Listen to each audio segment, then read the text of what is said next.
තෙරුවන් සරණයි. ශ්‍රී ලංකාව බුද්ධ ධර්මයෙන් මෙන්ම බෞද්ධ සංස්කෘතියෙන්ද සංසුන් වූ රටකි. ඉතිහාසයේදී බොහෝ ගිහා සතුන් හා ගෞරවනීය බෞද්ධ භික්ෂූන් මේ රටට බුද්ධාගම පුබුදුවන වග දැක්කාහ. ඔවුන් වහන්සේලා අතරින් කිල්ලපන ධම්මවිජය ස්වාමීන්ද්‍රයන් වහන්සේද වඩාත් ප්‍රබල හා ගෞරවනීය උන්වහන්සේ නමක් ලෙස සැලකිය හැකිය. ස්වාමින් වහන්සේ විදේශගතව සිටියද උන්වහන්සේගේ හදවත සෑම විටම ශ්‍රී ලංකාවෙහිම පැවතිනි. බුද්ධ ශාසනයට වැඩි පිරිසක් ඇලවිය යුතු යැයි සිතා උන්වහන්සේ නැවත ලක්බිමට වැඩම කිරීමට තීරණය කර ඇත. මේ ශ්‍රී ලාංකික බෞද්ධ ප්‍රජාවට මහත් සතුටක් ගෙන දෙන්නක් වනු නොඅනුමානය. ශ්‍රී ලංකාවට ආපසු වැඩම කළ පසු උන්වහන්සේ බෞද්ධ ශාසනික ව්‍යාපාර රැසක් ආරම්භ කිරීමට තීරණය කර ඇත. ප්‍රදේශ කීපයක දානයන් පැවැත්වීම, ආගමික දේශනා පවත්වමින් බෞද්ධ ජනතාව බෞද්ධ ආගමට යොමු කිරීම උන්වහන්සේගේ ප්‍රධාන කාර්යයන් අතර වේ. ජනතාව උන්වහන්සේට වැඩි ගෞරවයක් ලබා දෙමින් උන්වහන්සේගේ දේශනා අසා ගැනීමට එනු නොඅනුමානය. එසේම ස්වාමීන්ද්‍රයන් වහන්සේ විවිධ බෞද්ධ ආගමික ව්‍යාපාරවලට මැදිහත් වී බෞද්ධ සංස්කෘතිය ආරක්ෂා කිරීමට කටයුතු කරනුද නොඅනුමානය. උන්වහන්සේගේ සෑම මෙහෙවරක්ම නිසකවම ශ්‍රී ලංකාවේ බෞද්ධ දේශනය ශක්තිමත් කිරීමට ඉවහල් විය. මේ ආකාරයෙන් කිල්ලොපන ධම්මවිජය ස්වාමීන්ද්‍රයන් වහන්සේ නැවතත් ලංකාවට පැමිණීම සාමකාමීත්වය හා ශාසනික ව්‍යාපෘති සඳහා විශේෂ වාසියක් කරනු ඇත. මෙවන් ආගමික නායකයන්ගේ මෙහෙවර මගින් ශ්‍රී ලංකාව බෞද්ධ රාජ්‍යයක් වශයෙන් තවදුරටත් ශක්තිමත් වනු ඇතැයි බලාපොරොත්තු විය හැකිය.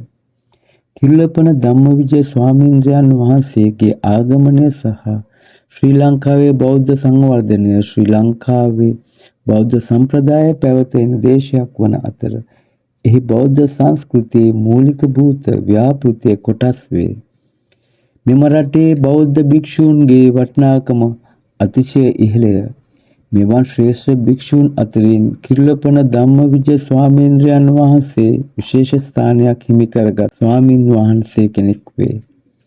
උන්වහන්සේ ශ්‍රී ලංකාවෙන් පිටව ගියද උන්වහන්සේගේ සිත ශ්‍රී ලංකාවේ බෞද්ධ ජනතාව වෙත රැඳී සිටියද බෞද්ධ ධර්මය ප්‍රබල කිරීමට මෙන්ම භික්ෂූ මේ ශ්‍රී ලංකාවේ බෞද්ධ ජනතාවට මහා අස්වැසිල්ලක් සංසුන් බවක් ගෙන අවස්ථාවක් ලෙස සැලකිය හැකිය.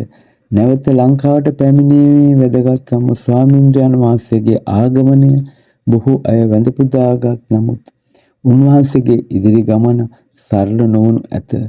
ශ්‍රී ලංකාවේ බෞද්ධ දේශනය සවිමත් කිරීම සඳහා උන්වහන්සේ කළ උත්සාහයන් නිසා බොහෝ දෙනෙකුගේ අවධානය උන්වහන්සේට දිවැසුණි.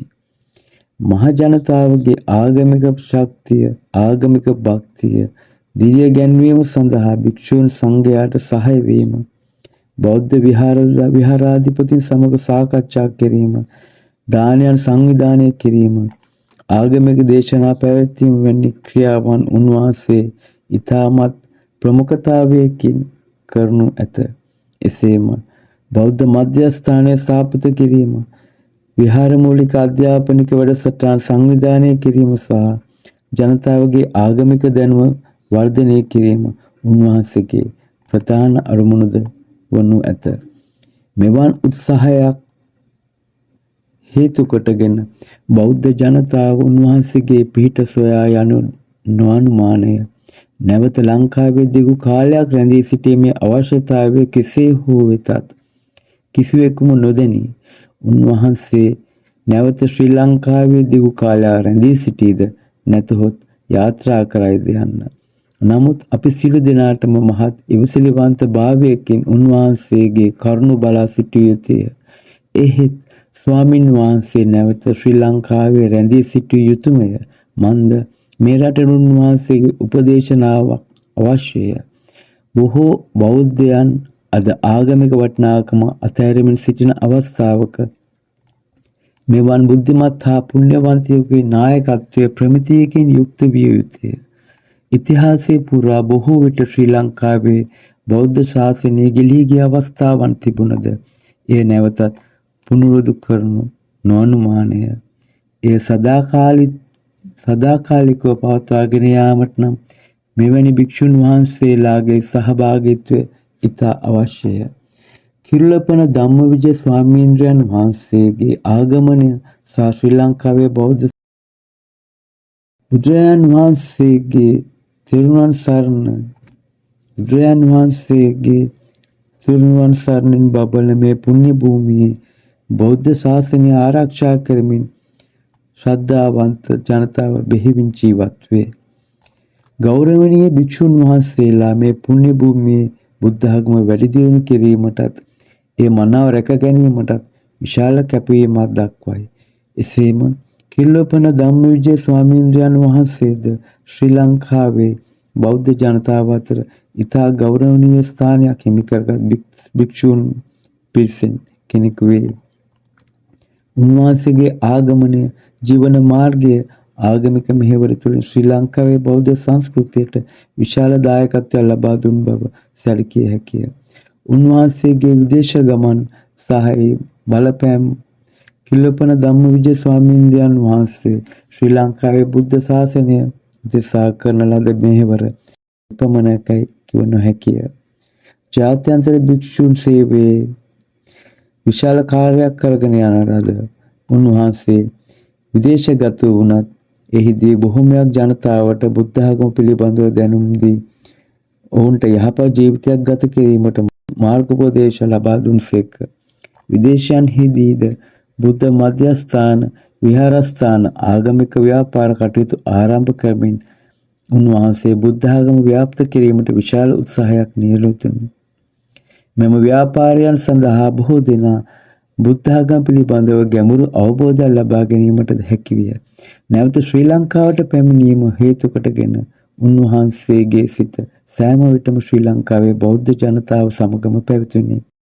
බෞද්ධ ශාසනය උදෙසා වැඩි දියුණු මාර්ගයක් සොයාගෙන විශේෂයෙන්ම බෞද්ධ භික්ෂූන් හා ගිහාසතුන්ගේ ආගමික ජීවිතය වඩාත් යහපත් කරවා ගැනීමට උන්වහන්සේගේ ප්‍රධාන අරමුණු අතර විය. උන්වහන්සේ නැවතත් ලංකාවට පැමිණි අවස්ථාව බොහෝ බෞද්ධයන්ට මෙන්ම ආගමික වටපිටාවටද විශාල වැදගත්කමක් සහිත අවස්ථාවක් වේ. මේ නිසා බෞද්ධ සංස්කෘතිය වඩාත් ප්‍රබල වී බෞද්ධ සමකාමීත්වය ආරක්ෂා කරනු ඇත. අපේක්ෂා සහ ස්වාමීන්ද්‍රයන් වහන්සේගේ නැවත ශ්‍රී ලංකා ආගමනයට එමෙන්ම බෞද්ධ ජනතාව අතර විශාල සතුටක් හා ශාසනික ආරක්ෂාවක් ඇති කරනු ඇත. ඒ ආගමික අගය හා බෞද්ධ ධර්මයන් අතර ජනප්‍රිය වනු ඇත. උන්වහන්සේගේ මෙහෙවර ජනතාවගේ ආගමික ජීවිතය හා ශක්තිමත් කිරීම, විහාරස්ථාන සංවර්ධනය කිරීම, දේශනා කිරීම, බෞද්ධ මූලධර්ම බෙදා හැරීම, එමෙන්ම බෝධි පූජා දානයන් සංවිධානය කිරීම, බෞද්ධ ගිහාසතුන්ගේ දියුණුව සඳහා වැඩසටහන් ක්‍රියාත්මක කිරීම නිසා ශ්‍රී ලංකාවේ බෞද්ධ ජනතාව ආගමට ආදරය කරන ජීවිතයක් ගත කිරීමට හැකිවනු නොඅනුමානය.